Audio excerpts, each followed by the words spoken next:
بھائیوں سوچو، اس توحید کی اہمیت کو جاننے کی کوشش کرو۔ اللہ تعالیٰ کہہ رہا ہے نبی پڑھ دو، لوگوں میں اس آیت کی تلاوت کر دو۔ حرم ربکم علیکم اللہ تشرکوا بہ شیئا، اس اللہ کے علاوہ کسی کو شریک مت ٹھہراؤ، اللہ ہی کے اوپر یقین کرو، اللہ ہی کے اوپر بھروسہ کر اور اللہ ہی کی عبادت کر۔ پہلا حرام جو چیز کیا ہے، اگر اللہ کے علاوہ کسی اور کی عبادت کرو گے یہ حرام ہے، یہ سب سے بڑا پاپ ہے۔ دوسرا وَبِالْوَالِدَيْنِ إِحْسَانًا، اپنے ماں باپ کے ساتھ حسن سلوک کرو، اپنے ماں باپ کے ساتھ اچھا سلوک کرو، ماں باپ کے ساتھ اچھا سلوک۔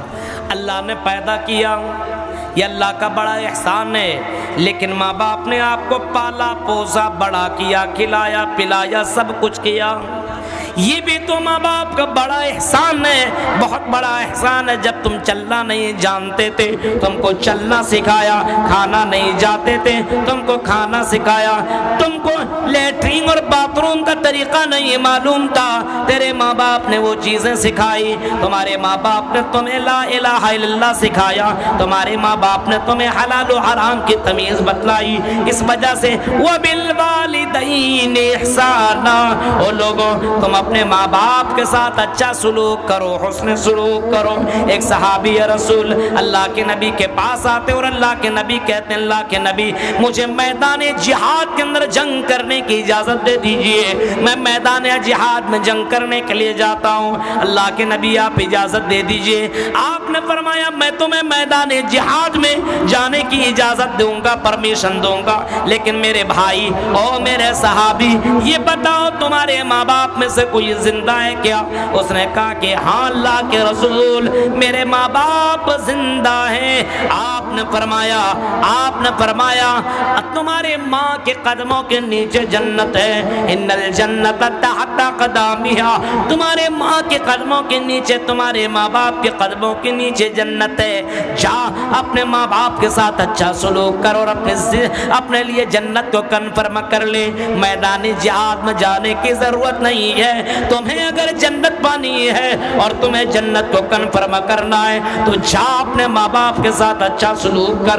وَبِالْوَالِدَيْنِ إِحْسَانًا، اللہ تعالیٰ نے تمہارے اوپر یہ فرض قرار دیا ہے کہ تم اپنے ماں باپ کے ساتھ اچھا سلوک کرو۔ آج ہمارے یہاں ماں باپ کے ساتھ کتنا ظلم ہو رہا ہے، کتنا ظلم، اللہ اللہ۔ ایسے سے واقعات آپ کو ملیں گے سننے کو کہ باپ نے بیٹے ہی کو قتل کر دیا، بیٹے نے باپ کو قتل کر دیا، مار دیا۔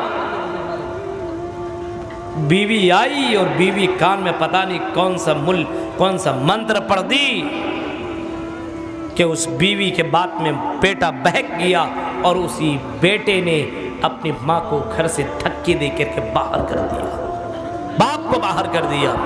آج کل تو ایسی جگہوں میں پہنچا دیتا ہے جہاں پہ آدمی جانا بھی نہیں سوچتا ہے، باہر کر دیا جا رہا ہے، باپ رو رہا ہے، ماں رو رہی ہے، ماں باپ کے ساتھ اچھا سلوک نہیں ہو رہا۔ قرآن اسلام کی تعلیمات کو پڑھو۔ اور ہمارے ہندو بھائیوں آپ کے یہاں تو اولڈ ہوم اور اسی طریقے سے بوڑھے لوگوں کے لیے ایک الگ مکان بنوایا جا رہا ہے اس کے یہاں، اور وہاں پہ ماں باپ کو رکھ دیا جاتا ہے، سڑے گلے روئے دھوئے بیمار پڑے مرے، کوئی مطلب نہیں ہے۔ اسلام کہتا نہیں، اسلام کہتا ایسا نہیں ہے۔ وَقَضَىٰ رَبُّكَ أَلَّا تَعْبُدُوا إِلَّا اللَّهَ، تیرے رب نے فیصلہ کر دیا ہے۔ وَقَضَىٰ رَبُّكَ أَلَّا تَعْبُدُوا إِلَّا اللَّهَ، ہاں اللہ تیرے رب نے فیصلہ کر دیا ہے۔ وَبِالْوَالِدَيْنِ إِحْسَانًا، اپنے ماں باپ کے ساتھ اچھا سلوک کرو۔ إِمَّا يَبْلُغَنَّ عِندَكَ الْكِبَرَ أَحَدُهُمَا أَوْ كِلَاهُمَا فَلَا تَقُل لَّهُمَا أُفٍّ وَلَا تَنْهَرْهُمَا وَقُل لَّهُمَا قَوْلًا كَرِيمًا۔ إِمَّا يَبْلُغَنَّ عِندَكَ الْكِبَرَ أَحَدُهُمَا، تمہارے ماں باپ میں سے اگر کوئی بوڑھاپے کو پہنچ جاتے ہو، اور اگر کوئی بوڑھا ہو جائے، بڑھاپے کو عمر میں پہنچ جائے، چلنے کی طاقت نہ ہو، بیٹھنے کی طاقت نہ ہو، کمزوری لاحق ہو گئی ہو، اما یبلغن عندک الکبر احدہما او کلاہما فلا تقل لہما اف ولا تنہرہما، تو اپنے ماں باپ کے ساتھ تم جھڑک کر کے باتیں نہ کرو، اپنے ماں باپ کے ساتھ غصے میں باتیں نہ کرو۔ تیرا ماں باپ اگر کمزور ہے تو کمزوری کا ناجائز فائدہ نہ اٹھاؤ، بلکہ اپنے ماں باپ کے ساتھ اچھا سلوک کر، اچھی طریقے ساتھ پیش آ، حسن سلوک کر اور ایسا سلوک کر۔ اما یبلغن عندک الکبر احدہما او کلاہما فلا تقل لہما اف ولا تنہرہما وقل لہما قولا معروفا، اور اپنے ماں باپ کے ساتھ قولا کریما، اپنے ماں باپ کے ساتھ بہترین باتیں کر، پیار سے باتیں کر، نرمی سے باتیں کر، بڑے پیار اور نرمی سے باتیں کر۔ اور میرے ابو جان اور میری امی جان بتائیے کیا کام ہے، کون سا کام ہے؟ ہاں اس وقت غصہ آنے کی ضرورت نہیں ہے، ہاں وہ سننے کی طاقت نہیں رکھتے، وہ چلنے کی طاقت نہیں رکھتے۔ ایک دور ایسا تھا جب بھی تم سننے کی اور بولنے کی طاقت نہیں رکھتا تھا تو کھانے پینے کی طاقت نہیں رکھتا تھا، تیرا باپ چبا چبا کر کے تمہارے کھانے کو نرم کر کے تیرے منہ کے اندر ڈال دیا جاتا تھا، تو کھا لیا کرتا تھا۔ آج تیرا باپ اس لائق نہیں ہے کہ وہ چبا سکے، وہ کھا سکے۔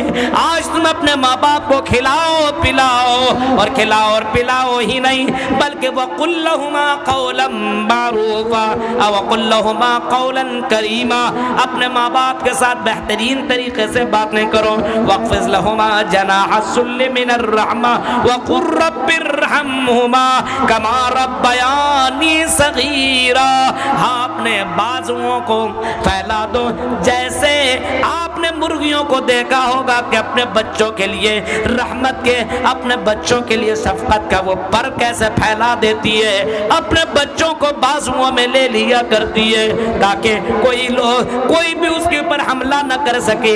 ایسے ہی تم اپنے ماں باپ کے لیے اپنے پروں کو پھیلا دو اور اپنے ماں باپ کی دعا کرو، رب ارحمہما کما ربیانی صغیرا، اے اللہ میرے ماں باپ کے اوپر اسی طرح رحم فرما جس طریقے سے اللہ، جس طریقے سے بچے پہ بچپن میں میرے اوپر میرے ماں باپ نے رحم کیا تھا۔ آج ایسا ہے، لوگ ایسا کرتے ہیں اپنے یہاں، ارے یہ پنیہ اور یہ اس طریقے سے نیکیاں کرنے کا کہاں لوگوں کے اندر یہ مزاج بنا ہوا ہے؟ مرنے کے بعد کی کوئی فکر نہیں ہے۔ میرے بھائیو یاد رکھنا، اس کے لیے جنت حرام ہے، جنت میں جا نہیں سکتا ہے، جنت میں انٹری نہیں کر سکتا ہے۔ نماز پڑھنے والوں، روزہ رکھنے والوں، بہت بڑے بڑے کام کرنے والوں سنو، اپنے ماں باپ کو ستانے والا، اپنے ماں باپ کو تڑپانے والا، اپنے ماں باپ کو پریشان کرنے والا جنت میں داخل نہیں ہوگا، لا يدخل الجنہ، جنت کے اندر انٹری نہیں کر سکتا ہے۔ اپنے ماں باپ کو ستانے والا، عقوق الوالدین، اپنے ماں باپ کو ستانے والا، پریشان کرنے والا جنت کے اندر جائے گا نہیں۔ اس وجہ سے اللہ کا یہ حکم ہے، اللہ کا آرڈر ہے، تیرے رب نے تمہیں پیدا کیا اور تیرا رب کہتا ہے وَبِالْوَالِدَيْنِ احسانا، اپنے ماں باپ کے ساتھ تم اچھا سلوک کرو، اپنے ماں باپ کے ساتھ تم بہترین سلوک کرو، اپنے ماں باپ کے ساتھ جب بھی ملو بڑے پیار سے ملو۔ بیوی آ جائے تو ایسا نہیں ہے بیوی بہت ہی میٹھی بن جائے اور وہ جورو کا غلام تم بن جاؤ اور بیوی کی ہر بات تم مان لو، اور بیوی کے چکر میں اپنے ماں باپ کو ڈانٹو، اپنے ماں باپ کو چھڑکو، اپنے ماں باپ سے لڑو اور اپنے ماں باپ کو گالیاں دو۔ میرے بھائیو نہیں، یہ ہو نہیں سکتا ہے۔ ماں باپ کا پاور سمجھنا ہو تو سن، ماں باپ تیری زندگی میں اتنا مہتوپورن ہے، اتنے زیادہ مقام والے ہیں۔ اللہ کے نبی صلی اللہ علیہ وسلم سے کسی نے سوال کیا، اے اللہ کے نبی یہ بتائیے میرے حسن سلوک کا سب سے زیادہ مستحق کون ہے؟ سب سے زیادہ کون ہے جس کے ساتھ میں اچھا سلوک کرو. آپ نے فرمایا امک, تمہاری ماں. پھر پوچھا اللہ کے نبی پھر کون؟ آپ نے فرمایا امک, تمہاری ماں. پھر پوچھا اللہ کے نبی کون؟ کہا امک, تمہاری ماں. پھر فرمایا کون؟ آئیے. پھر فرمایا کون؟ آپ نے جواب دیا ابو کا, تمہارے باپ. تین مرتبہ ماں کے بارے میں کہا تمہاری ماں. پھر فرمایا لاسٹ میں تمہارا باپ. یہاں پہ بیوی کا تو تذکرہ ہی نہیں ہے. شادی کے بعد بیویوں کی چکروں میں لگ کر کے اپنے ماں باپ کو ستانے والا, او سنو غور سے سنو, ماں باپ کو ستانے والا جنت میں جا نہیں سکتا ہے. بہت سے لوگ اپنے ماں باپ کو ستا رہے ہیں اور اللہ تبارک و تعالیٰ کا یہ حکم, اور اللہ تبارک و تعالیٰ نے اس چیز کو حرام قرار دیا ہے کہ کوئی اپنے ماں باپ کے ساتھ ظلم کرے, ماں باپ کو ستائے. وَبِالْوَالِدَيْنِ إِحْسَانًا, اپنے ماں باپ کے ساتھ حسن سلوک کرو.